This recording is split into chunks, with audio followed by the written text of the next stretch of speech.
कोरटकरला ओळखत नाही असं धीरज चौधरींनी म्हटलेलं आहे। जुना राजवाडा पोलिसात धीरज चौधरी यांनी जबाब नोंदवलेला होता। जुना राजवाडा पोलिसात 3 तास धीरज चौधरींची चौकशी झाली। कोरटकरला मदत करणाऱ्यांना कोल्हापूर पोलिसांनी नोटीस पाठवलेली आहे। आपला आणि प्रशांत कोरटकरचा कोणताही संबंध नाही असं बुकी मालक धीरज चौधरी यांनी पोलिसात जबाब दिलाय। जुना राजवाडा पोलिसांनी तब्बल 3 तास धीरज चौधरी आणि त्यांची चौकशी केली। त्यात कोरटकरला अजिबात ओळखत नसून प्रशिक पडवेकर याला गाडी हवी होती म्हणून मी गाडी दिली असं स्पष्ट केलेलं आहे। प्रशांत कोरटकर पळून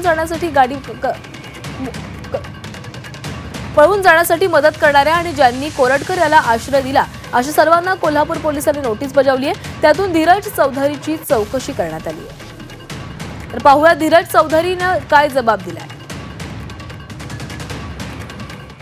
नागपूरच्या प्रशिक पडवेकर सोबत प्रशांत कोरटकर आणि करीमन नगरला जात होता।